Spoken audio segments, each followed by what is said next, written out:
Assalamualaikum warahmatullahi wabarakatuh. Alhamdulillahirabbil alamin wassalatu wassalamu ala rasulina wa habibina Muhammad wa ala alihi wa sahbihi ajma'in wa man tabi'ahum bi ihsanin ila yaumiddin, amma ba'. Apa khabar kepada seluruh keluarga besar Taylah Ustaz? Saya doakan seperti biasa, yang ada urusan dipermudahkan, yang ada hajat ditunaikan, yang ada masalah mudah-mudahan dikurniakan jalan penyelesaian. Amin ya rabbal alamin. Selamat datang ke Bual Bicara terbaik pagi anda. Pastinya Taylah Ustaz, biar tahu jangan keliru. Bersama dengan saya, Da'i Hakim, mohon izin untuk mengendalikan program Taylah Ustaz pada pagi ini. Baiklah sidang penonton keluarga besar Taylah Ustaz yang dirahmati Allah sekalian.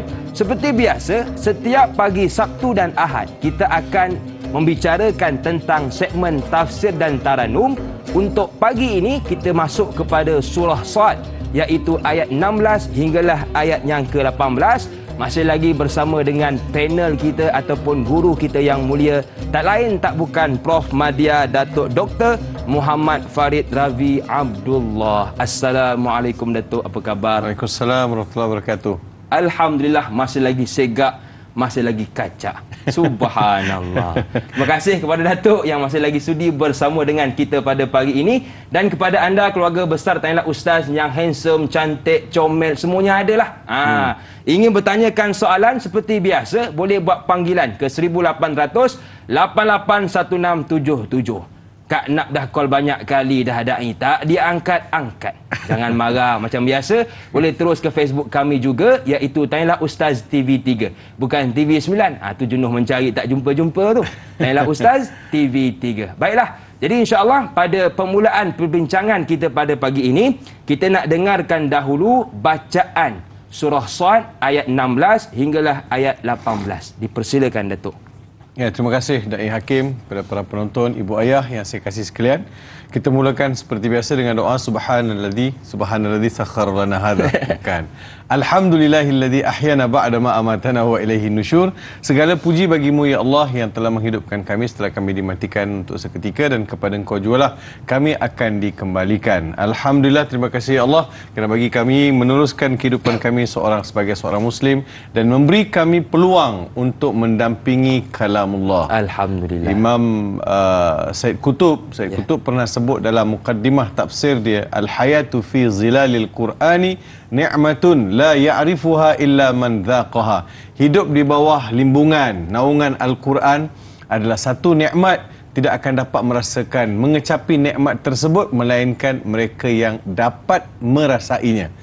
Maksudnya Da'i Hakim, tak semua orang dapat rasa seronok dengan Quran. Betul Ustaz. Sesiapa yang diberikan keizinan oleh Allah rasa seronok mendampingi Al-Quran, maka orang itu terpilih. Ya. Tak semua orang ada kemahuan, betul, desakan ingin mendampingi, pegang Quran, baca Quran, apatah lagi memahami, mentadabbur, dan juga kita nak bagi satu solusi bagi langkah-langkah yang sebaiknya dalam kita memperbaiki kualiti hidup melalui Al-Quran Al-Karim. Baik, itu motivasi pagi kenapa kita mesti hidup dengan Al-Quran. Kembali balik Al-Quran, masalah semua selesai. Subhanallah. Jauh diri daripada Al-Quran, masalah akan bertimbun. Betul Ustaz. Kita akan baca daripada ayat 16, 17 dan 18 surah Sad. Surah Sad. Hari ini kita buat lagu Nahwan. Lagu Nahwan Ustaz? Lagu Nahwan. Subhanallah. Nanti Da'i Hakim boleh ikut. InsyaAllah. Boleh repeat balik. Tengok siaran ni betul, dalam Ustaz. Facebook. Nanti boleh repeat balik. Nanti minggu depan Ustaz suruh baca. A'udzu billahi minasyaitonir rajim. Bismillahirrahmanirrahim. وقالوا ربنا عجل لنا قطنا قبل يوم الحساب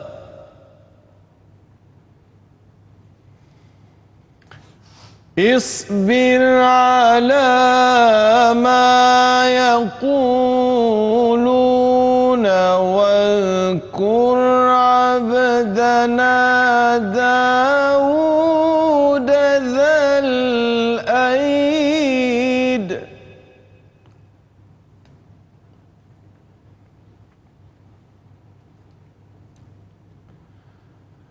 Innahu awwab.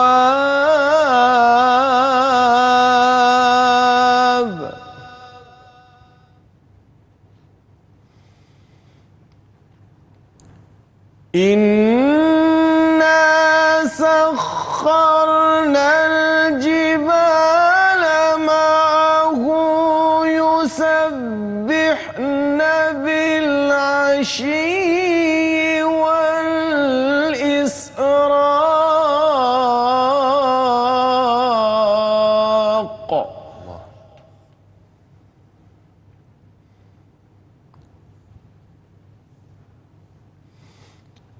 Inna sakharna al-jibala ma'ahu yusabbihna bil-'ashiyyi wal-israq.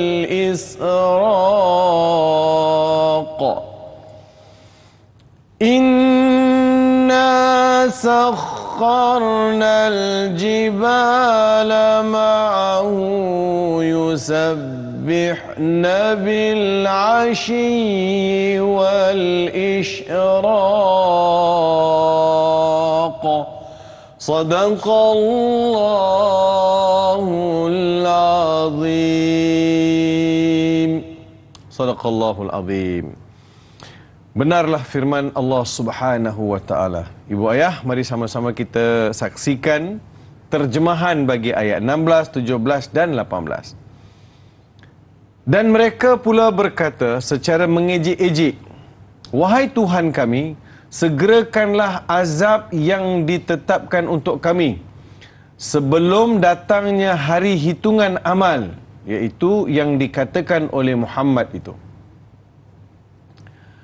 Bersabarlah wahai Muhammad terhadap apa sahaja yang mereka katakan, dan ingatlah akan hamba kami Nabi Dawud alaihissalam yang mempunyai kekuatan, iaitu dalam pegangan agamanya. Sesungguhnya ia adalah sentiasa rujuk kembali kepada kami dengan bersabar mematuhi perintah kami. Kalau lihat di dalam pimpinan tafsir pimpinan Rahman, dia ada nota tu 1522 Hakim. Betul. 1522 yang memberi pencerahannya. Setelah diperintahkan supaya baginda bersabar terhadap tentangan kaum musyrikin itu, maka mulai ayat ini Allah Ta'ala menerangkan kisah Nabi-Nabi yang telah lalu, yang juga telah menerima tentangan tetapi mereka tetap bersabar dan akhirnya telah berjaya. Kisah mereka dimulakan dengan perihal Nabi Dawud alaihissalam. Ayat ke-18, sesungguhnya kami telah mudahkan gunung-gunung, atau kami telah mudahkan gunung ganang turut bertasbih memuji kami bersama-sama dengannya pada waktu petang dan ketika terbit matahari. Begitulah terjemahan bagi 3 ayat yang kita bacakan ini, ibu ayah, para penonton yang saya kasih sekalian dan Hakim. 3 ayat ini adalah permulaan inspirasi, kekuatan, sumber motivasi kepada Nabi Muhammad sallallahu alaihi wasallam. Nabi bila buat dakwah, Nabi mengajak manusia kepada Allah Subhanahu wa taala. Nabi memberitahu natijah sekiranya mereka tidak beriman. Mereka akan terima balasan, mereka akan didatangi azab. Kerana orang Arab Quraisy adalah satu bangsa yang sentiasa didendangkan, atau boleh jadi mereka tahu kisah-kisah Nabi sebelum itu. Kisah Nabi Daud, kisah Nabi Zakaria, kisah Nabi Yusuf, kisah Ashabul Kahfi. Mereka tahu, mereka biasa dengar. Kisah Nabi Musa mereka biasa dengar. Nabi Muhammad sallallahu alaihi wasallam adalah meneruskan legasi mereka. Jadi kalau kamu tahu kisah-kisah Nabi tersebut dan mereka tahu bagaimana Nabi-Nabi terdahulu apabila ditentang oleh kaum mereka, Allah datangkan azab. Macam mana datangnya ke atas kaum Ad, Thamud dan lain-lain. Dia kata, wahai Muhammad, kalau benarlah apa yang kau dakwakan, datangkanlah azab itu secepat mungkin. Ejek Ustaz Ejek. Jangan neraka besok, jangan akan datang balasan Tuhan. Engkau cakap banyak kali balasan Tuhan tak datang pun. Boleh tak cepatkan? Aku nak tengok apa jadi. nampak begitu mempelekeh, merendahkan serta memperkecilkan kerja dakwah yang dilakukan oleh Nabi Muhammad sallallahu alaihi wasallam. Jadi Allah beritahu pada Nabi Muhammad, don't worry. Muhammad, jangan susah hati, jangan gundah gulana. Lihatlah kisah-kisah Nabi terdahulu. Maka dalam kisah Nabi-Nabi terdahulu, Allah bawa kisah Nabi Daud alaihi salam sebagai permulaan motivasi ke atas kerja dakwah Nabi Muhammad sallallahu alaihi wasallam. Kita tahu Nabi Daud ini ada banyak kelebihan. Betul. Kalau dalam kitab Taurat, kitab Injil dan juga kitab-kitab Samawi yang sebelum ni juga diterjemahkan Daud itu kepada David. Nabi Daud alaihi salam. Nabi Daud alaihi salam orangnya tak tinggi, tak rendah, tetapi mempunyai kekuatan yang luar biasa. Subhanallah. Dan Nabi Daud ini dia boleh, kalau besi tu kita perlukan tukul ke apa ke, kan kita kena ketuk sampai dia bengkok. Betul. Nabi Daud boleh bengkokkan dengan tangan. Steady. Itu di antara kekuatan Nabi Daud. Subhanallah. Keduanya Nabi Daud alaihi salam ada kekuatan dari sudut kepimpinan, credibility sebagai seorang leader. Kepimpinan Nabi Daud alaihi salam serlah apabila Nabi Daud alaihi salam berjaya kalahkan Jalut. Kalahkan satu tentera yang masuk untuk merosakkan Palestin. Jadi Nabi Daud kalahkan, Nabi Daud diangkat menjadi raja. Nabi Daud juga strategi perperangan, Nabi Daud adalah seorang raja, ketua yang adil lagi bijaksana. Yang keempat, Nabi Daud alaihissalam ini sangat mustahak untuk kita. Nabi Daud ada suara yang sangat lunak. Subhanallah. Macam Ustaz tadilah. Dia dengar tenang je. Nabi Daud ada suara yang sangat lunak, sangat istimewa. Bila Nabi Daud alaihissalam membacakan Zabur, maka akan berhentilah burung-burung mendengar bacaan Nabi Allah Daud alaihissalam. Suasana jadi tenang. Sebab itu Nabi pernah beritahu kepada Abu Musa al-Asy'ari, seorang sahabat yang juga bacaannya tidak kurang hebat. Nabi suka dengar. Tapi kan heran, Nabi SAW suka dengar orang yang baca Quran. Baca sikit aku nak dengar. Sahabat tanya, unzila alaika wa alaika naqra. Quran turun ke atas kau wahai Muhammad. Takkan kami nak baca? Tak, inni uhibbu an asma' min ghairi. Subhanallah. Aku suka dengar kalau orang lain yang baca. Jadi disebabkan itu purposely Nabi Muhammad SAW akan lalu di tepi rumah Abu Musa al-Asy'ari untuk dengar bacaan Abu Musa al-Asy'ari. Besok Nabi jumpa, Nabi beritahu, Musa, wahai Abu Musa al-Asy'ari, laqad utita mizmaran min mazamir ali Daud. Wahai Musa, wahai Abu Musa al-Asy'ari, sesungguhnya kamu telah dikurniakan suara seperti mana suara Nabi Allah Daud alaihissalam. Suara yang nyaring, lunak, enak, terpegun, tergamam. Alam semesta ini menjadi senyap kejap ke atas suara Nabi Allah Daud alaihissalam. Ini di antara kelebihan yang Allah beri kepada Nabi Allah Daud alaihissalam. Allah ceritakan ini, Muhammad, you are not alone. Kau tidak bersendirian wahai Muhammad, sahabat-sahabat, saudara-saudara engkau dari kalangan Nabi dan Rasul telah melalui apa yang kau lalui. Jadi kalau mereka mencabar engkau, bila akan datang azab, bila akan datang balasan Tuhan, jangan dipedulikan. Bahawa teruslah istiqamah dalam buat kerja dakwah. Sebab itu Allah beritahu dalam ayat ke-17, isbir ala ma yaqulun. Isbir ala ma yaqulun. Cuma ini saya nak sebut secara umum sebelum kita berdetail pada ayat. Isbir ala ma yaqulun wasabbih wadhkur abdana Dawud dzal aidi innahu awwab. Sabar Muhammad terhadap apa yang mereka katakan. Sebab mereka takkan berhenti daripada bercakap. Kita pun sama juga dari Hakim. Kita buat benda baik, kita berdakwah, kita mengajak kepada kebaikan, orang takkan berhenti bercakap. Betul Ustaz. Ada yang lihat dari sudut positif, ada yang melihat dari sudut negatif, sinis, kan, sikit-sikit tazkirah, sikit-sikit mati, sikit-sikit dia orang halal haram. Sikit-sikit halal haram. Jadi pelik orang kita dia tak boleh. Kalau saya, Hakim, tolonglah beri saya pesanan-pesanan pada saya.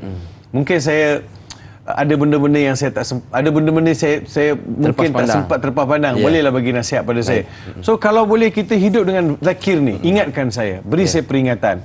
Kita fadzakir fa inna dzikra tanfa'ul mu'minin. Berilah peringatan itu akan memberi manfaat kepada orang beriman. Baik Ustaz. Jadi teruskan kita memberi peringatan khususnya antara kita sesama Islam. Baiklah, kita nak berjedah seketika boleh Ustaz? InsyaAllah. Kembali bergabung selepas ini pastinya dalam Tanyalah Ustaz, biar tahu jangan keliru.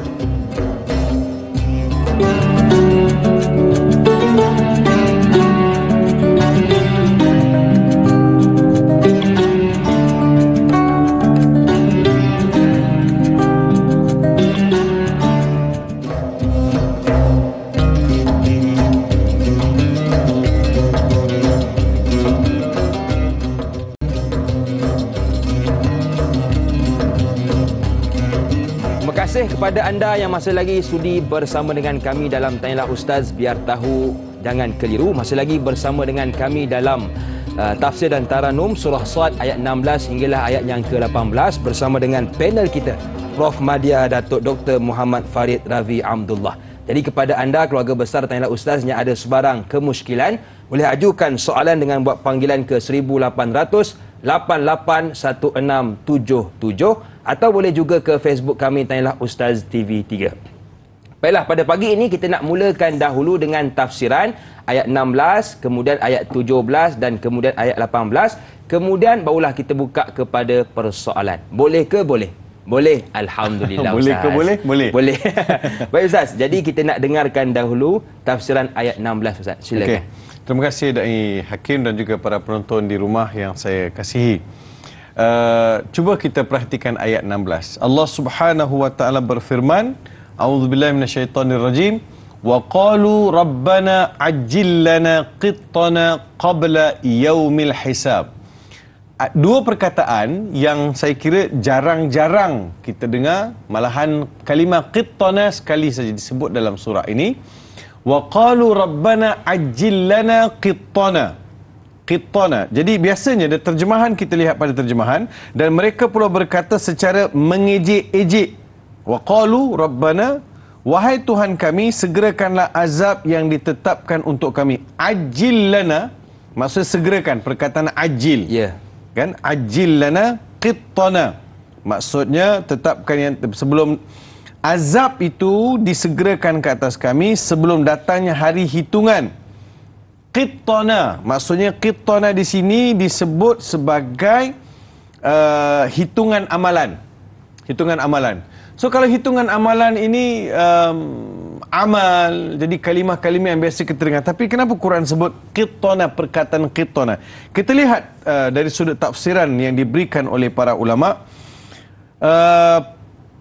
Ar-Raghib Al-Asfahani, seorang tokoh yang biasa memberi pencerahan kepada mufradat, itu kalimah-kalimah yang agak unik dalam Al-Quran atau jarang digunakan. Beliau sebut al-qittu, tapi dalam bahasa Arab qittah juga kucing. Qittah. Qittah, anak kucing kan? Qittah kan, qittah. Kalau Arab sebut juga qittah tu sebagai bisah. Bis kan, kucing. Al-qittu as-sahifah. Sahifah wahwa ismun lil maktub, iaitu al-qitt bermaksud sahifah, catatan. Ia adalah kata nama yang diberikan kepada perkara yang telah tertulis.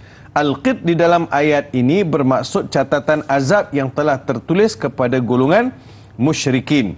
Cuma mulai ayat 12 hingga 14 sebelum ini, Allah Subhanahu wa taala mengingatkan umat Nabi Muhammad sallallahu alaihi wasallam berkaitan nasib umat-umat kaum Nabi Nuh, kaum Nabi Hud, Ad, Fir'aun, Nabi Saleh dan kaum Samud, Lut dan juga penduduk Aikah dahulu yang telah diazab oleh Allah Subhanahu wa taala. Setiap satu kaum itu membawa kerosakan yang berbeza. Kerosakan-kerosakan yang berbeza, tapi punca kerosakan mereka adalah kepada menolak, punca kerosakan mereka adalah menolak ajaran yang dibawa oleh Nabi dan Rasul. Yang keduanya dalam ayat ini Allah Subhanahu wa taala gambarkan respon musyrikin Mekah berkaitan dengan dakwaan Nabi Muhammad sallallahu alaihi wasallam dengan menghina dan mengejek baginda. Mereka meminta agar azab itu disegerakan ke atas mereka tanpa perlu menunggu hari pembalasan. Ada orang dia rasa bersedia sangat dah untuk terima balasan. Saya okey je. Jadi dia nampak macam tak rasa suatu perkara yang perlu ditakuti. Betul. Gerun.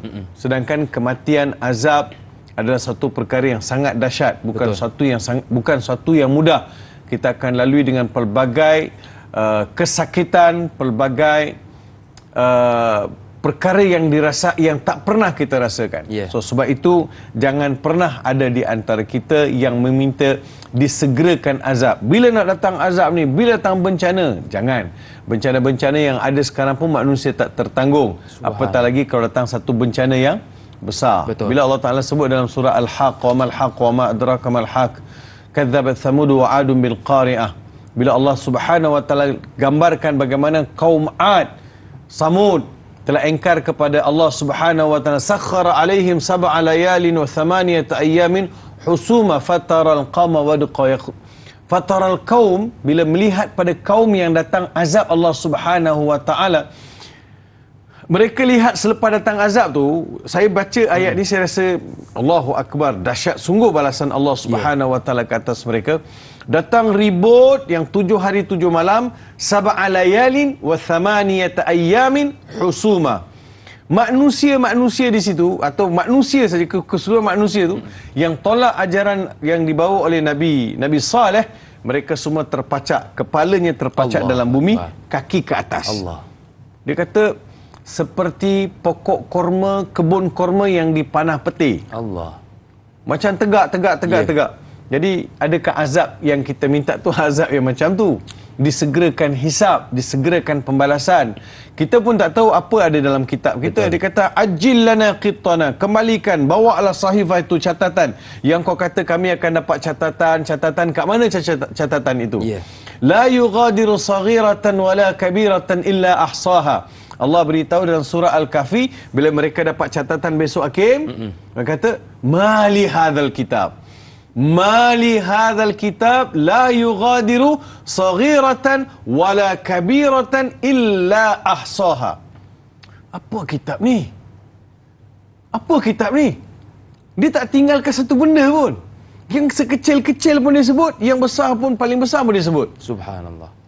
Macam mana you nak lari pada hari tersebut? Mali hadzal kitab la yughadiru saghiratan wala kabiratan illa ahsaha. Itu pertama. Yang keduanya dalam surah Al-Haqqah, bila Allah Subhanahu wa taala gambarkan, ada orang dapat catatan tangan kanan, ada orang dapat catatan tangan kiri. Yang dapat tangan kanan, confirmlah nikmat. Subhanallah. Hani'an mari'a, macam-macam nikmat Tuhan berikan. Yang dapat tangan kiri, baru nak bagi, dia kata ya laitani lam uta kitabiyah. Wahai Tuhan, alangkah baiknya catatan itu tidak diberikan pada hari ini. Dia tak mau tengok pun. Dulu kau minta sangat. Kau minta sangat. Sekarang dah ambil. Ambil tak? Tak nak ya laitani lam uta kitabiyah walam adri ma hisabi. Aku pun tak nak tahu. Ya laitani lam uta kitabiyah walam adri ma hisabiyah. Ma aghna anni maliya halaka anni sultaniya. Dia tahu dah natijah dia. Sebab itu perkataan qittana itu adalah merujuk kepada catatan. Jadi pengajarannya Hakim, elok kita sebagai seorang Muslim berusaha supaya catatan dalam kitab kita biarlah indah-indah saja. Betul Ustaz. Tak nak ada gaduh, kan? Tak nak ada gaduh, tak nak ada permusuhan, tak nak ada benci membenci, tak nak ada fitnah memfitnah. Kan? Kita pahala tak banyak pun tak apa, tetapi jangan kita himpun dosa. Ya, betul. Hari ni orang tak peduli dah, pahala tak ada, dosa yang dihimpun. Betul. Kita kena cari pahala dan tinggalkan sebanyak dosa. Baik, kita nak berehat sekali lagi, boleh Ustaz ya? Boleh. Kita nak beristighfar seketika, kembali bergabung selepas ini. Pastinya tanyalah Ustaz, biar tahu jangan keliru.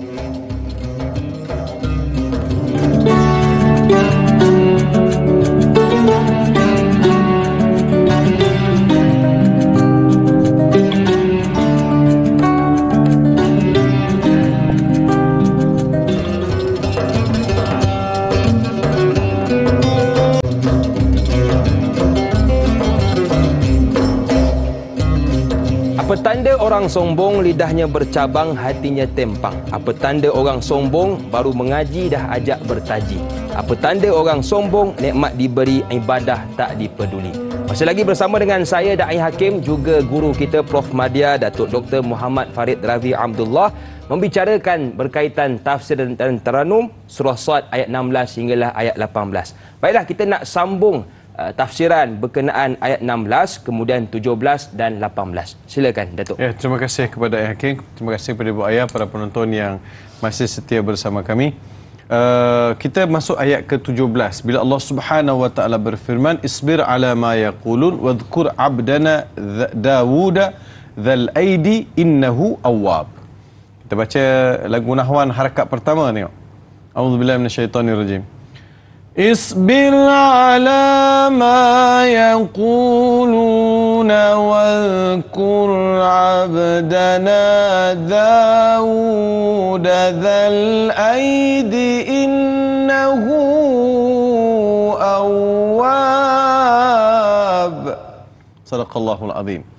Isbir, Allah Ta'ala beritahu pada Nabi Muhammad sallallahu alaihi wasallam, bersabarlah wahai Muhammad, bersabar. Ini bukan kali pertama Allah suruh Nabi Muhammad bersabar, banyak kali Allah suruh Nabi Muhammad bersabar. Kita pun sering kali dipesan agar bersabar. Wahai Muhammad, terhadap apa sahaja yang mereka katakan, dan ingatlah akan hamba kami Daud yang mempunyai kekuatan dalam pegangan agamanya, sesungguhnya ia adalah sentiasa rujuk, iaitu kembali kepada kami dengan bersabar mematuhi perintah-perintah kami, iaitu perintah kami. Kita lihat ibu ayah kepada tafsirannya. Pertama sekali Allah Subhanahu wa taala mahukan melalui ayat ini Nabi Muhammad sallallahu alaihi wasallam diberi satu sumber inspirasi, iaitu Nabi Allah Daud alaihi salam, bersabar atas ejekan dan hinaan yang diberikan oleh Allah, yang diberikan oleh kaum musyrikin terhadap Nabi Muhammad sallallahu alaihi wasallam. Nabi Muhammad dikata gila, Nabi Muhammad dikata sebagai tukang sihir, Nabi Muhammad dikata sebagai tukang tilik, Nabi Muhammad dikata seorang yang tak waras. Macam-macam mereka tuduh. Kita pun nak tanya mana satu. Diorang pun tak confirm mana satu nak tuduh. Sebab tuduhan itu tidak berasas. Tuduhan itu adalah basis dia ataupun alasan punca dia adalah sebab tak suka pada Nabi Muhammad sallallahu alaihi wasallam, bukan kerana kebenaran yang dibawa oleh Nabi Muhammad. Kadang-kadang kita tolak seseorang itu sebab kita jahil.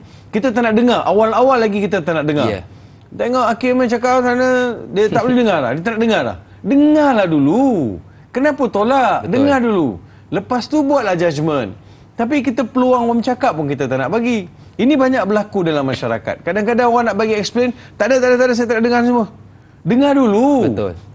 Dengar dulu. Engkau ni kalau bercakap mesti nak menipu. Nanti dulu, jangan buat judgement awal. Bagi orang bercakap dulu. Bagi dengar dulu.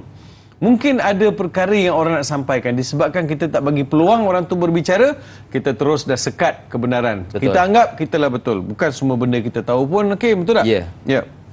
Kemudian, jadikanlah Nabi Allah Daud AS sebagai model, sebagai rujukan, sebagai sumber inspirasi wahai Muhammad.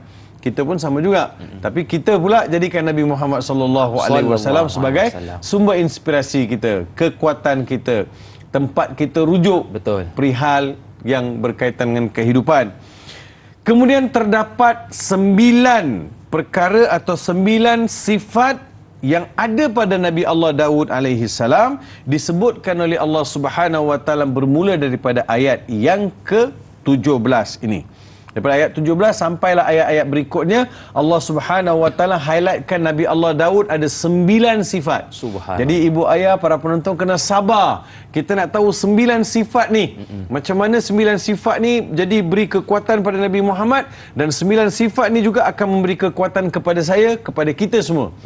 9 sifat. Apa sifat pertama? Sabar. Sifat yang ada pertama pada Nabi Allah Daud AS ialah kesabaran dalam mentaati perintah Allah Subhanahu wa taala. Bukan senang nak bangun pagi. Betul Ustaz. 5.30, 45, 45 nak bangun, nak ambil wudu, pergi masjid, nak pergi surau. Bukan senang. Betul. Susah tak? Susah. Tapi kena sabar. Betul. Kadang-kadang kita sabar terhadap ujian tapi tidak sabar dalam mentaati Allah.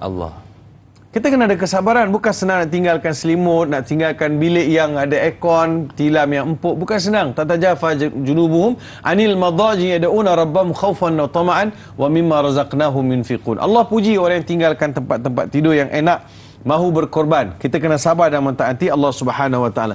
Imam At-Tabari menyatakan bahawa perintah Allah Subhanahu wa taala kepada Nabi Muhammad sallallahu alaihi wasallam agar bersabar seperti mana nabi-nabi sebelum baginda yang telah diuji dengan pelbagai ujian. Maka ini merupakan sunnatullah dalam menyebarkan dakwah kepada masyarakat.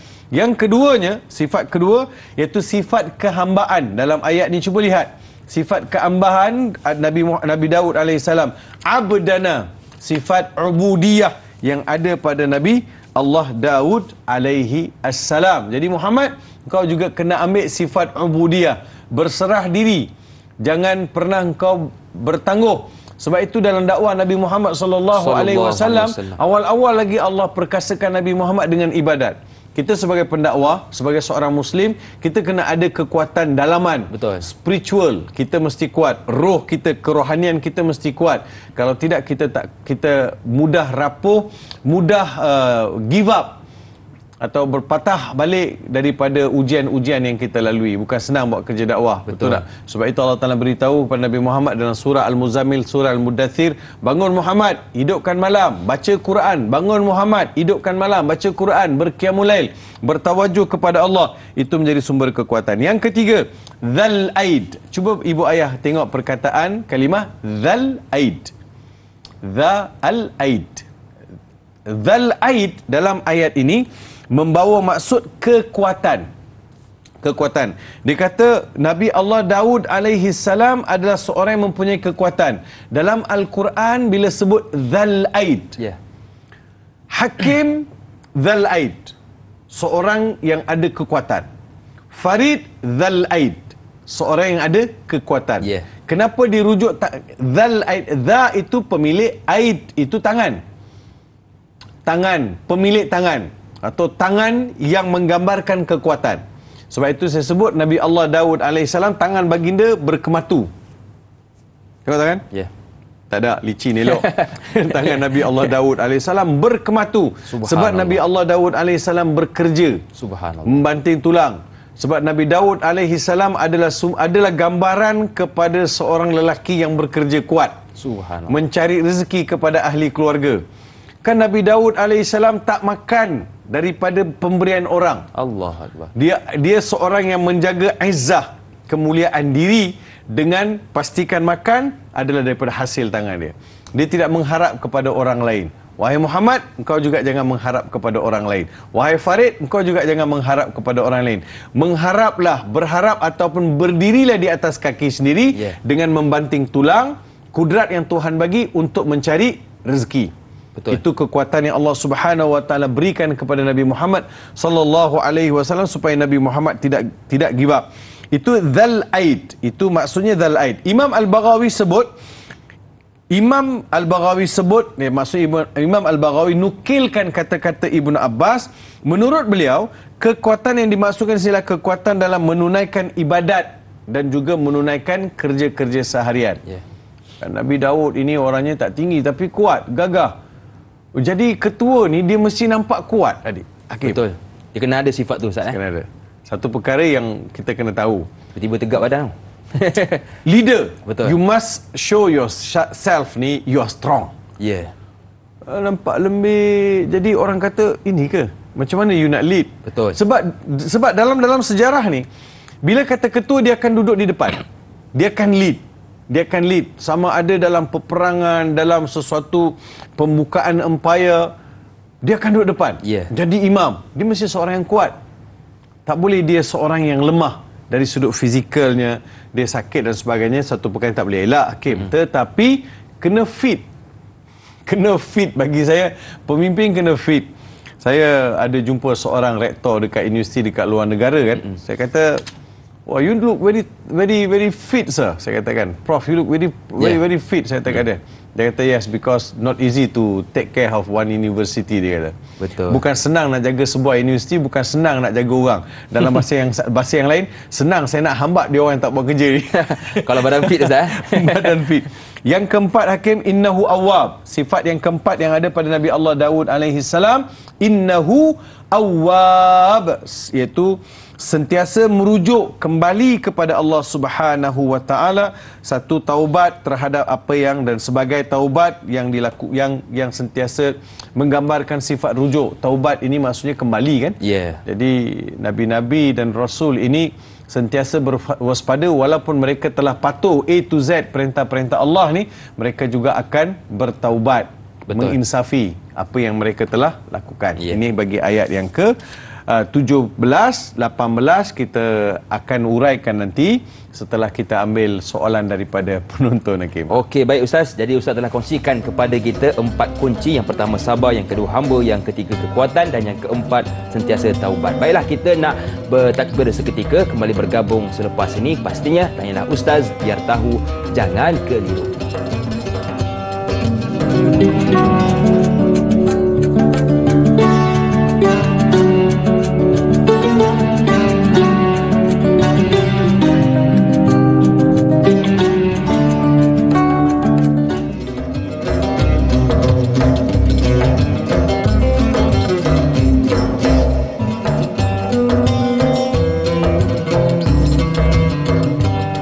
Berjumpa kembali dalam Tanyalah Ustaz, biar tahu jangan keliru. Terima kasih ke atas kesihatan anda yang bersama dengan kami dalam tafsir dan taranum pada pagi ini. Kita masih lagi bersama dengan guru kita Prof Madya, Datuk Dr. Muhammad Farid Ravi Abdullah. Surah Sad ayat 16 hinggalah ayat 18. Baiklah, kita nak terus meraihkan soalan yang pertama pada pagi ini dari sahabat kita Hana Wancik. Assalamualaikum Ustaz dan Da'i. Waalaikumsalam. Soalan saya Ustaz, berpandu pada ayat 16 surah Sad, mengapakah orang-orang kafir Mekah begitu degil dan sombong sehingga susah untuk terima dakwah Rasulullah serta dapat hidayah Allah Subhanahu wa taala? Mohon pencerahan Ustaz. Terima kasih Ustaz dan Da'i. #biar tahu jangan keliru. Terima kasih kepada Hana atas soalan. Silakan Datuk. Ya, terima kasih kepada Hana atas soalan yang telah dikemukakan. Saya rasa ada 4 perkara yang saya nak kongsikan. Kenapa orang Arab Quraisy ini tidak mau terima dakwah Nabi Muhammad sallallahu alaihi wasallam. Yang pertama sekali kerana kejahilan. Mereka jahil. Jahil dalam melihat kebenaran. Jahil yang semakin berkarat daripada melihat kebenaran. Sama juga kalau kita pun, kalau kita kekal hidup dalam kejahilan, kita tak akan keluar daripada untuk melihat kebenaran. Betul. Sebab itu kita kena belajar, kena membaca. Kalau tengok surah yang awal, ayat-ayat awal turun pun, Iqra bismi rabbikal ladzi khalaq, khalaqal insana min 'alaq, Iqra wa rabbukal akram alladzi 'allama bil qalam, 'allamal insana ma lam ya'lam. Kita ni suruh baca. Kan Da'i Hakim, saya tengok dalam Quran ni Allah tak banding orang kuat dengan orang lemah. Allah tak banding dengan ketara orang ada jawatan dengan orang tak ada jawatan. Allah tidak bandingkan dengan begitu ketara orang yang berpangkat dengan orang yang tidak berpangkat, berjawatan tak berjawatan, kuat lemah, kaya miskin. Tak. Allah bandingkan dengan begitu ketara orang yang berilmu dengan orang yang jahil. Very clear cut. Qul hal yastawi alladhina ya'lamuna wal ladzina la ya'lamun. Sama ke wahai Muhammad orang yang berilmu dengan orang tidak berilmu? Allah Subhanahu wa taala bandingkan di antara cahaya dan juga kegelapan. Betul. Orang berilmu, orang itu ada cahaya. Orang hidang dalam kejahilan, orang itu dalam kegelapan. Dia tidak ada suluh hidup tu, tak ada. Ilmu suluh hidup kan dalam apa kata-kata pun disebut. Ilmu penyuluh hidup. Ilmu tu ditimba sebanyak mungkin. Kita ni kalau kita ada ilmu, kita akan terang hidup kita. Sebab itu Da'i Hakim, semua benda yang kita ada orang boleh ambil balik. Kalau hakim ada harta, orang boleh ambil. Betul. Orang boleh rampas. Kalau hakim ada jawatan, orang boleh gulingkan hakim ambil jawatan. Betul, tu. Setuju. Betul tak? Apa sih hakim ada, semua boleh ambil. Hakim ada tanah, orang boleh ambil. Hakim, orang boleh ambil. Tapi satu benda yang hakim ada, orang tak boleh ambil. Ilmu. Subhanallah. They cannot take from you. Dia tak boleh ambil daripada hakim. Sebab itu milik dalam diri. Betul. You tak boleh, you cannot own my knowledge. You cannot take out my knowledge. Kan? You boleh ambil apa saja tapi ilmu tak boleh. Sebab itu kejahilan itu adalah musuh yang paling pertama. Yang keduanya, hati yang keras. Hati ini keras. Sebab hati ini dia selalu sangat dengar perkara yang tak baik, perkara yang jahat, didendangkan cerita-cerita yang tak betul. Jangan dengar pada Muhammad. Muhammad ni Muhammad ni tukang sihir. Dia tak nak dengar. Ada juga tukang syair diberitahu, kalau kau lalu kat majlis Muhammad, tutup telinga, jangan dengar apa Muhammad cakap. Tutup telinga. Tapi ada seorang tukang syair ni, sekali dia tutup, 2 kali tutup, 3 kali tutup. Lalu dia kata, aku ni tukang syair kot. Takkan aku nak tutup? Dengar je lah apa Muhammad cakap. Lalu hari yang keempat, dia dengar Nabi Muhammad baca Quran, dia kata dia kata ini bukan bicara manusia. Ini bicara yang luar biasa. Tengok. Hati dia mula lunak dengan Quran. Jadi dengan keraskan hati. Yang ketiga, hati kita jadi keras ni salah satu sebab kita bermusuh kan. Kita bertelaga antara satu sama lain pun sebab itu juga. Yang ketiga, tidak mahu berubah. Mereka rasa dengan apa yang mereka ada, dengan menindas orang, dengan jadikan hamba-hamba abdi, mengambil hak orang lain secara batil, bangsawan tak bangsawan, kasta, semua ini mereka tak mau kompromi. Mereka tak mau korbankan. Dia kata datang agama Muhammad ini besok akan sama levelkan kita dengan orang lain. Tak boleh. Sebab itu mereka tak boleh terima bila Bilal itu masuk Islam. Bilal itu akan duduk sebelah Umayyah bin Khalaf untuk solat. Mana boleh sop pertama ni untuk bangsawan, sop kedua sop pertama untuk pengarah-pengarah, sop kedua untuk penolong pengarah, sop ketiga, sop keempat dan masuk pembantu am rendah.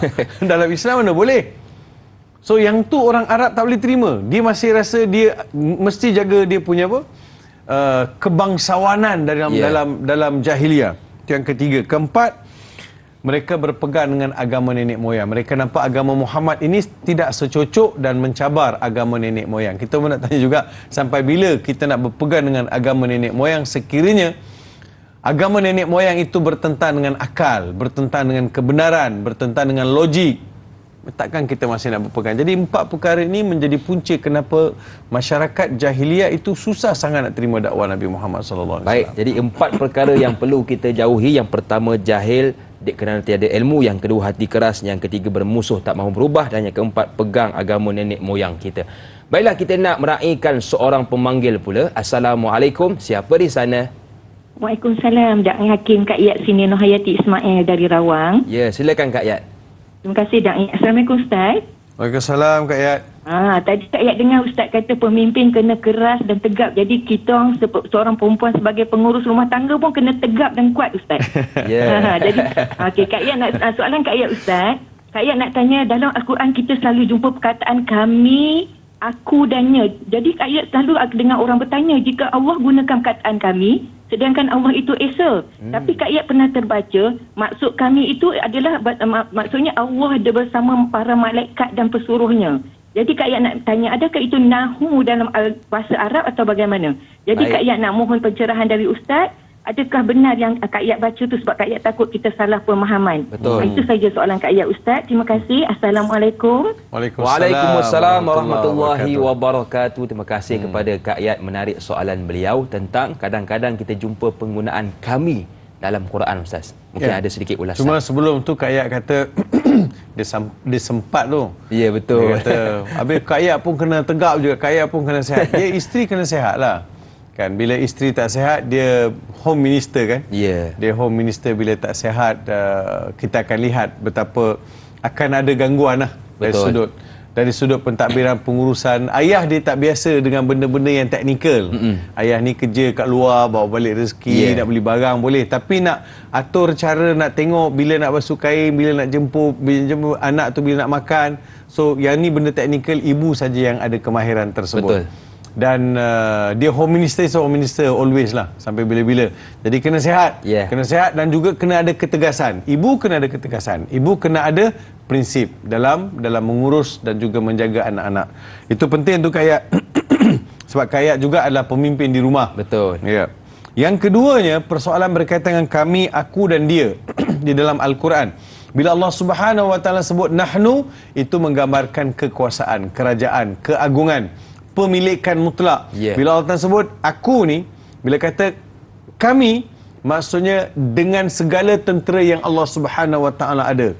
Langit, bumi, matahari, Allah Taala boleh perintahkan matahari jangan bercahaya. Allah Taala boleh perintahkan supaya bulan tak terbit. Allah Taala boleh perintahkan supaya angin tidak beredar. Allah Taala boleh perintahkan itu. Jadi dalam kerajaan Allah, malaikat, kekuasaannya, bukan saja malaikat Kak Yat, malahan semua makhluk yang ada ini adalah semua itu tentera-tentera Allah Subhanahu Wa Taala. Bila Allah Taala sebut aku, dia memberi gambaran ketegasan.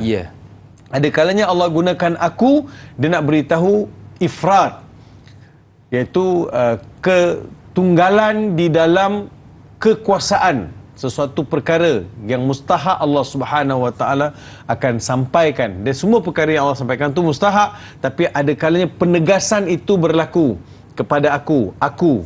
Dan bila kata dia dalam Al-Quran, mesti lihat kepada ganti nama lah. Dia itu, iaitu Allah Subhanahu Wa Taala secara kemuliaannya, secara tashrifnya, secara keagungannya. Jadi kita lihat penggunaan kalimah-kalimah ini di tempat-tempat pada ayat-ayat tertentu dan membawa konotasi dan juga memberi tafsiran yang tertentu. Ya, baik. Jadi menunjukkan kepada kekuasaan, bukan orang Kedah, Ustaz. Sebab orang Kedah kata kami. Orang Kedah kata betul. Sebab itu kita lihat di Malaysia pun, kami tak ada masa. Kami tak tahu bila boleh pergi rumah ustaz, nak main rumah ustaz. Kami datang sekampung ke? Tak, datang seorang lah. Betul. Tapi seorang tu dia kata kami. Bahasa dia. Baik. Saya tertarik dengan soalan seterusnya dari sahabat kita Abdul Karim Sufyan. Assalamualaikum yang berbahagia Prof dan Da'i yang dikasihi. Waalaikumsalam. Berdasarkan ayat 16 surah Sad, mengapa Allah tidak terus menimpakan azabnya kepada kaum musyrikin Mekah ketika itu sebagaimana diminta oleh mereka, seperti mana Allah Subhanahu wa taala timpakan azabnya terhadap kaum-kaum terdahulu yang juga bongkak terhadap para rasul yang diutus oleh Allah Subhanahu wa taala. Mohon pencerahan dari yang berbahagia Prof. #biar tahu jangan keliru. Ya, Silakan, terima Datuk. kasih kepada saudara Abdul Karim Sufyan atas soalan. Kenapa Allah tak turunkan azab? Kita pun tanya. Betul? Kenapa Allah tak turunkan azab? Kan bila baca tu, ya Allah, jahatnya dia orang ni. Ya Allah, kerah hati betul ya. Tapi kenapa tak datang azab? Kenapa Allah tangguhkan? Kalau baca cerita munafik, bagaimana munafik buat berkomplot munafik dalam menggagalkan kerja dakwah di Mekah, di Madinah. Dan boleh pula munafik Madinah ini berkomplot pula dengan kafir Quraisy Mekah untuk susun strategi. Nabi diserang, Nabi digagalkan dalam kerja-kerja dakwah. Jadi bila baca ni, Allah, rasa marah tu memang ada. Samalah macam Abdul Karim, saya pun pernah marah juga. Tapi bila baca balik, tengok balik, Allah Subhanahu wa taala nak beri Nabi Muhammad sallallahu alaihi wasallam peluang buat kerja dakwah. Lagipun kerja dakwah Nabi Muhammad sallallahu alaihi wasallam dia adalah sukses within 23 years. Dalam 23 tahun dapat lihat Mekah dan Madinah yang dulu tak Islam dapat diislamkan. Strategi yang Nabi buat 23 tahun. Kita dah merdeka berapa tahun? Ada negara-negara yang sudah merdeka berapa tahun? Dan apa pendekatan dakwah yang dilakukan? Within 23 years, dalam 23 tahun, Nabi Rasulullah SAW berjaya mengubah landscape kehidupan manusia. Kenapa Allah tak turunkan? Allah Subhanahu wa taala Tuhan yang memberi peluang untuk masyarakat ini diberi peluang untuk berubah. Kalau kita lihat setiap kesalahan itu perlu mendapat hukuman segera, maka ramai di antara kita yang akan mendapat balasan segera. Betul, Ustaz. Sebab tak ada di antara kita yang sempurna. Nabi Adam alaihissalam dalam syurga pergi makan buah daripada pohon yang Tuhan tegar. Apa yang berlaku? Segala pakaian terlucut daripada badan. Terdedak aurat. Kalaulah manusia hari ini dihukum Tuhan seperti mana dihukum Nabi Allah Adam alaihissalam, buat je benda salah, pap, terbuka terlucut baju daripada badan. Oh, kita tahu kau buat salah Jadi tidak begitu kan? Tidak begitu. Tuhan tangguhkan, beri peluang kepada manusia. Pernah sahabat tanya kepada Rasulullah SAW, wahai Rasulullah, mata Nasrullah? Wahai Rasulullah, tidak kami lihat ada di antara kami yang dibunuh, ada di antara kami yang diusir, ada di antara kami yang diseksa. Mata Nasrullah? Bilakah akan datang pertolongan Allah? Nabi Muhammad SAW jadi megah padam wajah baginda Rasulullah SAW. Sebab baginda Rasulullah beritahu pada sahabat yang bercakap tu, dia kata, ingat sesungguhnya umat-umat sebelum kamu tak pernah tanya soalan macam tu pada Nabi mereka. Nabi Daud, Nabi Musa, Nabi Isa, mereka tak tanya soalan ini. Mata Nasrullah. Sedangkan ada di antara mereka yang mati dibunuh. Ada di antara mereka yang badan mereka disisir dengan sisir besi. Terpisah isi dan tulang. Mereka ada yang dicampak, ada yang kena sembelih. Jadi semua ini berlaku, tapi mereka tak tanya pun bila akan datang pertolongan Allah. Kenapa kamu tergamak bertanya soalan ini? Mulai hari itu sahabat tak berani tanya dah. Jadi Allah Subhanahu wa taala beri peluang kepada sahabat, kepada Rasulullah SAW untuk buat kerja dakwah dengan lebih berstrategi supaya lebih ramai lagi masuk Islam. Pergi kota Taif, malaikat datang kan? Betul. Masa Nabi di kota Taif, malaikat datang tanya kat Nabi SAW, wahai Muhammad, kau nak aku buat apa? Malaikat Jabal, malaikat bukit yang jaga gunung Ganang. Nabi Muhammad ada jawab, hancurkan sekarang juga. Tak ada. Nabi Muhammad SAW sebut, Allahumma di qaumi fa innahum la ya'lamun. Wahai Tuhan, beri petunjuk kepada kaumku, mereka dalam keadaan jahil. Subhanallah. Betapa sabar dan tenangnya Nabi kita Muhammad SAW. Baik Ustaz. Kalau kita marah dah masa tu, Kim. Kita dah ketumbuk Ustaz. Kalau kita, ni kau datang lambat ni malaikat. Betul. Malaikat. Baik Ustaz, kita ada seorang lagi pemanggil. Assalamualaikum. Siapa di sana? Waalaikumsalam warahmatullahi wabarakatuh. Da'i Hakim dan Datuk Dr. Farid Rawi Abdullah. Saya Umar Abdul Wajid dari Felda Cini Timur 3, Pekan Fahang. Assalamualaikum Doktor dan Da'i. Waalaikumsalam. Soalan saya begini Datuk. Datuk mengenai ayat yang ke-16 dan Da'i ada yang diterangkan, apabila kaum musyrikin mengejek-ngejek apabila Nabi Muhammad kita menerangkan ayat-ayat Al-Quran. Soalan saya Doktor, kita ni bukannya mengejek lagi, dah hina pula dah ayat Quran, hina agama.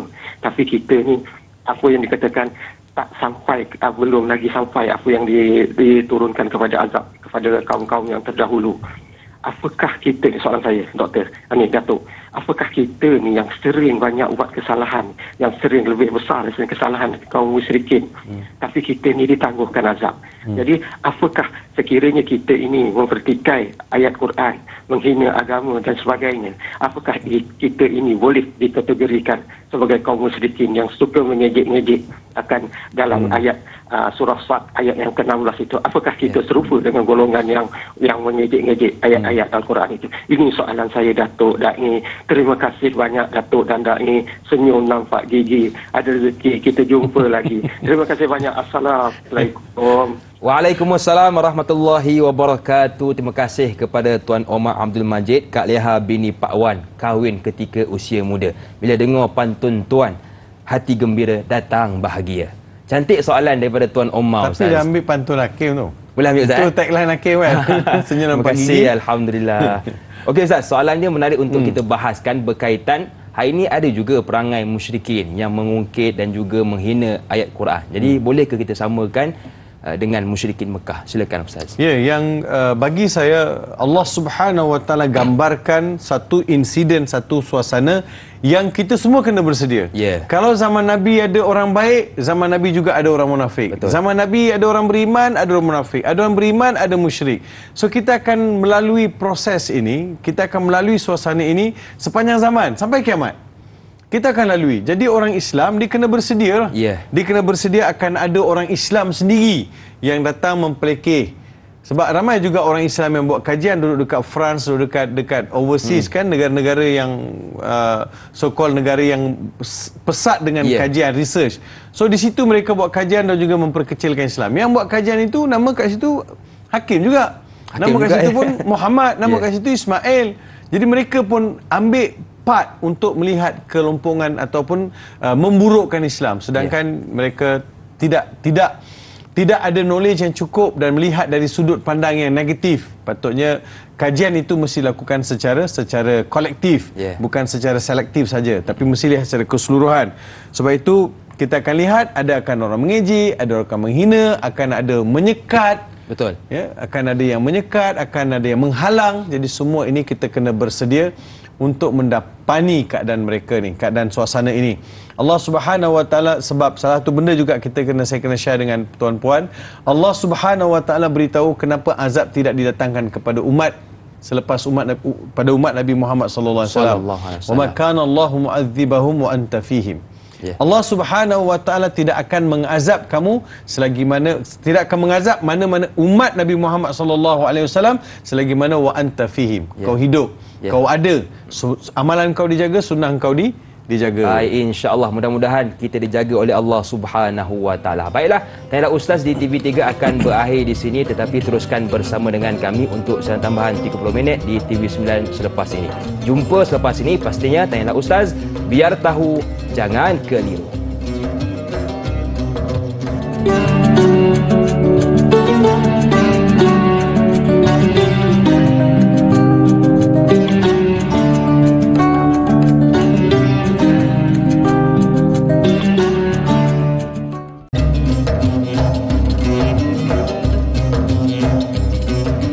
Hidup ni jangan sombong bak kata orang tua, seperti si buta mendapat tongkat, dipukul, membuta dan merata. Seperti mencurah air ke daun keladi, beriak tanda tak dalam, bergoncang tanda tak penuh. Terima kasih kepada anda yang masih lagi sudi bersama dengan kami dalam Tanyalah Ustaz, biar tahu jangan keliru. Masih lagi bersama dengan saya, Da'i Hakim, juga guru kita Prof. Madya Datuk Dr. Muhammad Farid Ravi Abdullah, membicarakan surah Sad ayat 16 hinggalah ayat 18. Baiklah, kita nak sambung tafsiran ayat 18. Betul Ustaz? Ya, betul. Silakan Ustaz. Terima kasih kepada Da'i Hakim. Terima kasih kepada para penonton Tanyalah Ustaz yang setia bersama kami. Sekarang kita sedang bersama di TV9. Apapun, kita telah sampai kepada ayat ke-18. Saya nak ibu ayah buka balik Quran, kita tengok sama-sama. Kita baca dulu. A'udzu billahi minasy syaithanir rajim. Inna Inna sakharna al-jibala ma'ahu yusabbihna bil-'ashiyyi wal-ishraq. Sadaqallahul azim. Sesungguhnya kami telah mudahkan gunung ganang turut bertasbih memuji kami bersama-sama dengannya pada waktu petang dan ketika terbit matahari. Jadi Allah Subhanahu wa taala beritahu di antara kelebihan yang daripada 9 kelebihan atau sifat yang ada pada Nabi Allah Daud alaihi salam, masuklah ada beberapa sifat yang lain. Sifat yang kelima, apa dia? Iaitu bukti bukit bertasbih bersama Nabi Allah Daud alaihi salam. Cuba lihat ayat sakharnal jibal. Sakharna al-jibal. Kami jadikan gunung ganang itu bertasbih bersama Nabi Allah Daud alaihi salam. Menurut Imam At-Tabari, apabila Nabi Daud bertasbih, gunung ganang akan bertasbih bersamanya. Menurut Ibnu Abbas, kelebihan Nabi Daud alaihissalam adalah beliau boleh memahami tasbih batu-batu dan pokok-pokok. Imam Fakhruddin Ar-Razi menyebut bahawa mengatakan sirah fi'il yusabbihna, perkataan yusabbihna menunjukkan al-huduth wa tajaddud. Al-huduth wa tajaddud, iaitu baru dan semakin berlanjutan. Al-huduth, benda yang baru, wa tajaddud, dan terus akan ada continuously. Dia sebab yusabbihna, perkataan yusabbihna dalam Al-Quran dia adalah merujuk perkataan asas sabbaha. Yusabbihna dia fi'il mudhari', fi'il mudhari' yang menggambarkan present tense. Present tense dalam bahasa Arab, ibu ayah, dengar je dulu hari ini. Kalau siapa catat fi'il madhi dengan fi'il mudhari'. Kita fi'il mudhari'. Fi'il mudhari' yusabbihna menggambarkan al-huduth wa tajaddud. Maksudnya perkara itu sentiasa ada penambahan dan juga berterusan.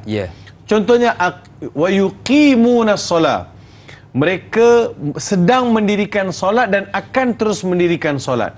Solat dia pada hari ini, besok lusa akan berterusan. Betul kan? Betul. Akan berterusan. Satu, berterusan. Keduanya, bila datang fi'il mudhari', Allah nak beritahu berterusan dengan penambahbaikan. Dia tak boleh solat tahun lepas dengan solat tahun ini sama kualiti dia. Dia mesti ada kualiti bertambah.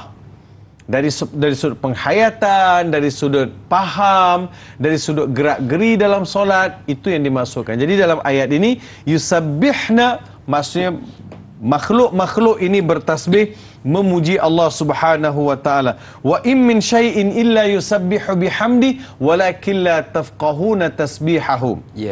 Setiap sesuatu Allah Subhanahu wa taala beritahu kepada kita bertasbih memuji Allah, manusia yang tak tahu. Kicauan burung di luar sana itu, Hakim, adalah tasbih. Subhanallah. Desiran air, tasbih. Bunyi kicauan atau bunyi serangga malam-malam, cingkirik ke apa kan, itu semualah tasbih. Subhanallah. Manusia tak faham. Anak-anak Hakim yang kecil menangis juga tasbih. Subhanallah. Bahasa dia bahasa tasbih. Kita tak faham. Kalau kita faham, memang lagilah kita. Quran sebut begini. Quran kata, yusabbihu lillahi ma fis samawati wal ard. Bertasbih memuji akan segala yang di langit, segala yang di bumi. Kenapa Allah Ta'ala gunakan ma fis samawati wal ard? Apa-apa yang di langit, apa-apa yang di bumi. Kenapa Allah gunakan ganti nama apa-apa itu kepada yang tidak berakal? Li ghairi aqil. Allah nak beritahu, wahai manusia, aku nak bagi tahu kalian, wahai manusia, bahawa sesungguhnya makhluk yang ada di langit, makhluk yang ada di bumi lebih banyak bertasbih kepada aku berbanding dengan kamu. Ini disebut sebagai mimbab at-taghlib. Disebabkan yang ada di langit, di bumi lebih banyak bertasbih memuji Allah, maka selayaknya mereka didahulukan.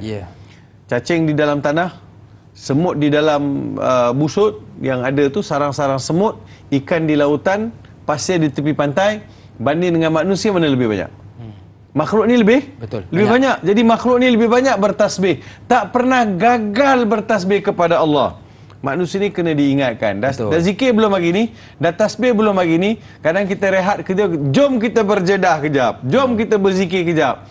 Itu pun masih ada lagi yang tak dapat nak berzikir. Sebut la ilaha illallah tak apa dah, subhanallah pun tak apa dah, tak payah yang panjang-panjang, yang pendek-pendek, yang mana kita hafal kita boleh teruskan. Kali ni saya terpaksa banyak kali tengok telefon sebab saya tak boleh nak print kertas nota saya ni sebab habis dakwat. Jadi ibu ayah yang saya kasih sekalian, kita lihat di antara kekuatan yang ada pada Nabi Allah Daud alaihi salam, makhluk-makhluk ini juga turut bertasbih.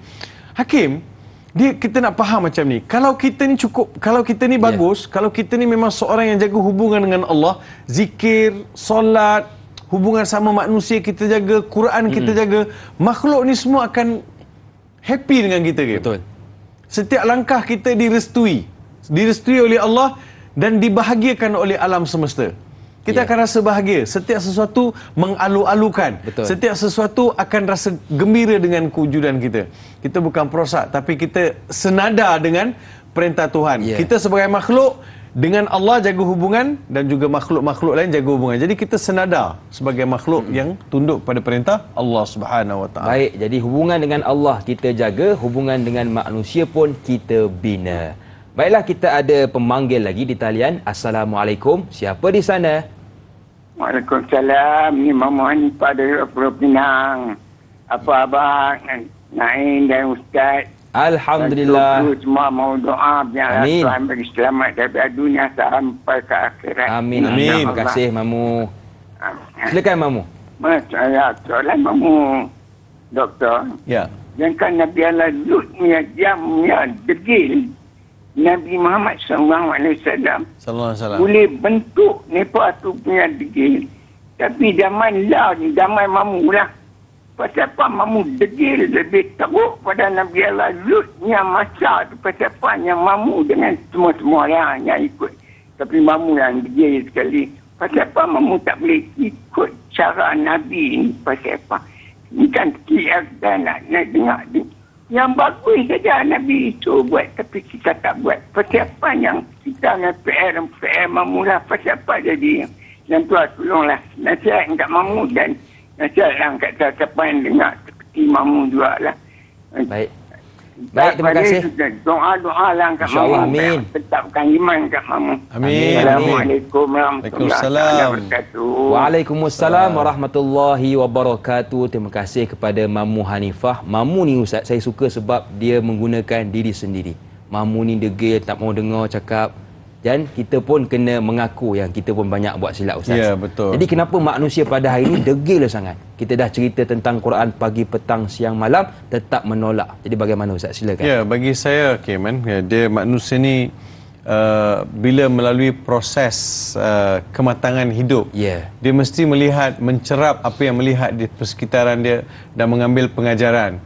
Kita kata semakin hari semakin kita semakin berumur, kita bukan semakin muda. Betul. So semakin berumur ini akan membawa kita kepada nihayatul hayah atau penghujung kehidupan kita. So apa preparation yang buat? Kalau saya sekarang dah masuk 50, so saya ada 60, saya ada 10 tahun lagi. Betul. Kalau ikut umur Nabi sallallahu alaihi wasallam 63 tahun, ada 13 tahun lagi.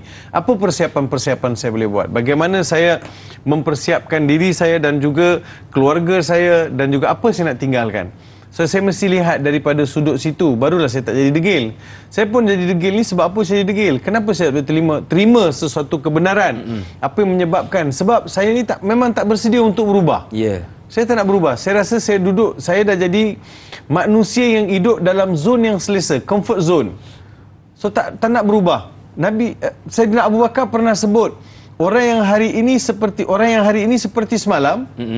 Dan besok seperti hari ini adalah orang yang paling rugi. Allah. Rugilah seseorang yang tidak ada perubahan dalam kehidupan dia. Umur dia bertambah tapi tak ada apa pun increase dalam diri dia. Iman tak increase, knowledge tak increase, dia punya expert tak increase, dia punya kepakaran tidak increase. Sedangkan manusia adalah makhluk yang paling hebat, boleh diajar, boleh belajar dan boleh mengajar. Betul. Ini hebat manusia. So puncanya Mamu adalah kerana manusia ini dah semakin tidak nampak apa matlamat hidup, kenapa dia dijadikan, daripada mana dijadikan, kenapa dijadikan dan kemana dia akan dikembalikan. Dia tak nak berfikir. Sebab itu jadi degil. Degil ini akan merugikan orang. Degil ini akan membawa kepada kerosakan dan juga kemusnahan dalam kehidupan. Baik, sebab itu kita ada akal untuk berfikir asal usul kita. Baiklah, kita nak bertasbih seketika, kembali bergabung selepas ini. Pastinya, tanyalah Ustaz, biar tahu, jangan keliru.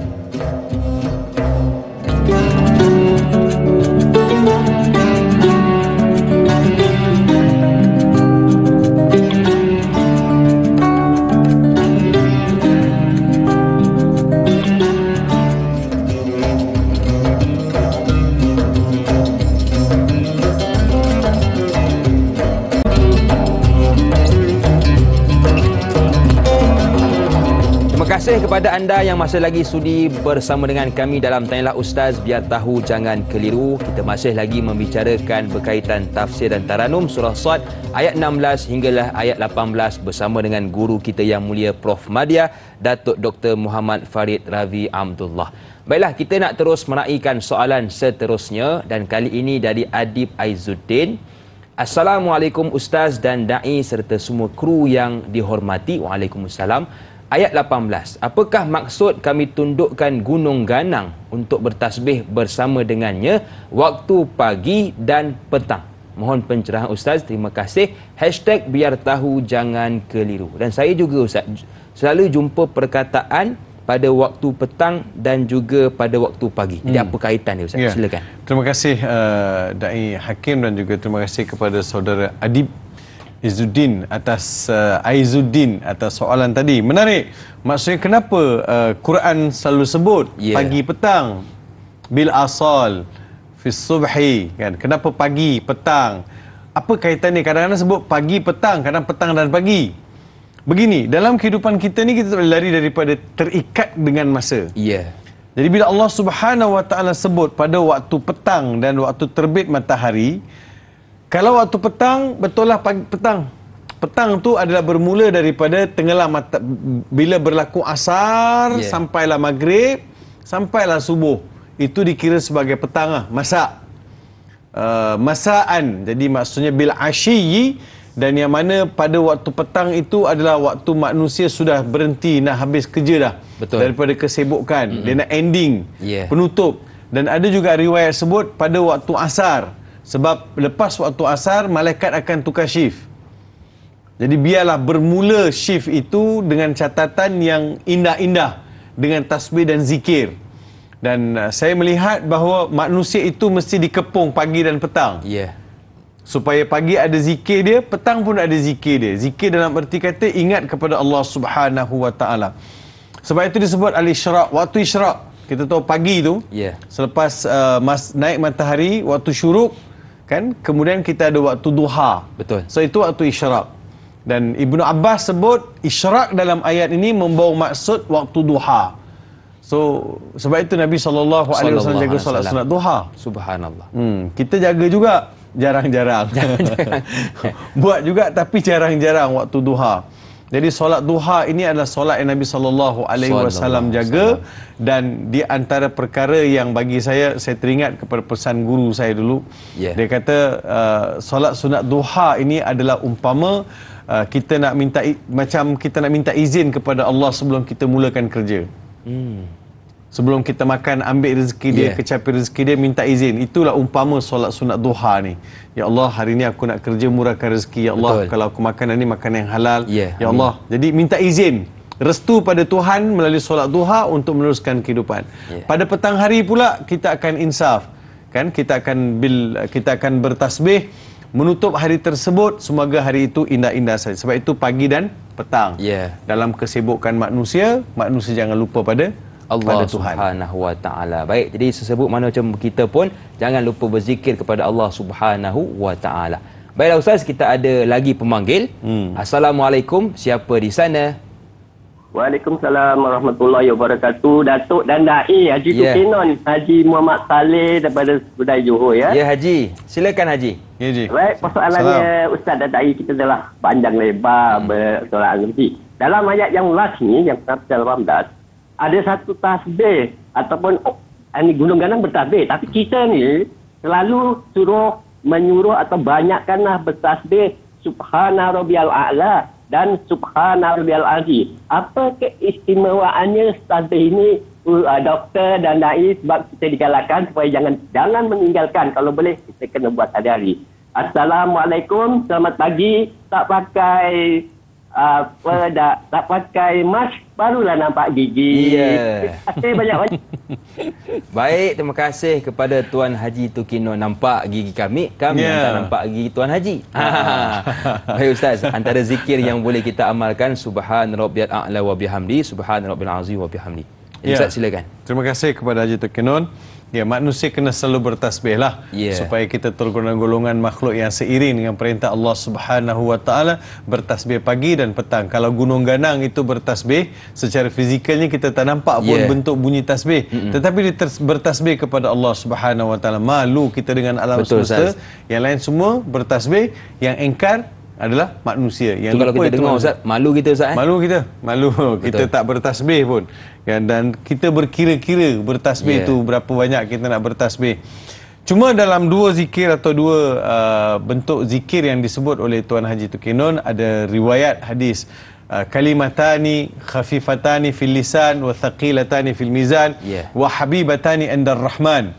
Dua kalimah itu sangat ringan pada bibir, sangat berat pada timbangan dan sangat disukai oleh Allah Subhanahu wa taala, iaitu Subhana Rabbiyal A'la, Subhana Rabbiyal Azim wa bihamdi. Jadi apa saja lafaz ataupun zikir ada subhana, dia sangat besar maksud di sisi Allah Subhanahu wa taala. Jadi nampak ringan kan? Ringan pada lisan tapi berat pada timbangan dan sangat disukai oleh Allah Subhanahu wa taala. Cuma selepas kita lontarkan hadis ini, lepas kita bagi tahu fadilat kelebihan, berapa ramai pula nak sambut? Berapa ramai nak sambut dan jadikan itu sebagai wirid harian. Kita pun ada buku-buku wirid kita boleh dapat. Kita wirid-wirid simple, yang penting jangan lupa Allah. Fadhkuruni adhkurukum. Ingat aku ingat kalian. Baik, ingat kepada Allah, Allah ingat kepada kita. Baik Ustaz, kita pun sudah berada di penghujung rancangan. Apakah 3 pengajaran terbesar yang boleh kita ambil sebagai pedoman dalam kehidupan? Silakan Ustaz. Okey, terima kasih Da'i Hakim, kepada para penonton yang saya kasih sekalian. 3 pengajaran boleh kita ambil. Pertama sekali, kita beramal soleh sampai catatan yang terkumpul dalam buku kita besok adalah catatan yang elok, yang indah-indah, yang menggembirakan kita ketika kita terima catatan itu. Yang keduanya, kita hendaklah berusaha sekuat mungkin sabar dalam menghadapi segala macam ujian, sabar dalam mentaati perintah-perintah Allah Subhanahu wa taala. Yang ketiga, kita hendaklah berusaha bekerja sungguh-sungguh mencari rezeki yang halal dan jangan bergantung kepada orang. Rezeki yang cari adalah daripada titik peluh kita sendiri. Dan yang keempat, Hakim minta 3. Ustaz bagi bonus 1 Hakim. Terima kasih. Yang keempat adalah jangan lupa bertasbih, berzikir kepada Allah Subhanahu wa taala sebagai amalan tambahan untuk meraih kasih sayang dan juga cinta Allah Subhanahu wa taala. Baik Ustaz, terima kasih atas pengajaran-pengajaran yang telah dikongsikan, dan lagi molek dan elok jikalau kita tutup program kita dengan bacaan doa ringkas. Silakan Ustaz. Okey, terima kasih. Bismillahirrahmanirrahim. Alhamdulillahi rabbil alamin. Wassalatu wassalamu ala asyrafil anbiya'i wal mursalin. Sayyidina Muhammad wa ala alihi wa sahbihi ajma'in. Allahumma rabbana atina min ladunka rahmatan wa hayyi' lana min amrina rasyada. Ya Allah ya Rahman ya Rahim, di penghujung pengajian tafsir kami pada pagi ini, kami menadah kedua tangan kami ke hadrat-Mu ya Allah. Mohon limpah kurnia keampunan daripada-Mu ya Allah. Ya Allah, pandanglah kami ya Allah. Lihatlah kami, pandanglah kami dengan pandangan kasih sayang-Mu ya Allah. Ya Allah, jangan Kau biarkan kami di dalam keadaan kesesatan, atau jangan biarkan kami dalam keadaan bersendirian. Pandulah kami ya Allah, bimbinglah kami ya Allah, bawalah kami ke jalan yang benar, jalan yang lurus. Berilah kami kekuatan untuk terus membaca dan menghayati ayat-ayat suci-Mu ya Allah. Berilah kami kekuatan untuk terus sabar melalui ujian kehidupan seharian. Rabbana zalamna anfusana wa illam taghfir lana wa tarhamna lanakunanna minal khasirin. Rabbana atina fid dunya hasanah wa fil akhirati hasanah wa qina adzaban nar. Amin. Wa sallallahu ala sayidina Muhammad wa ala alihi wa sahbihi wa baraka wa sallam.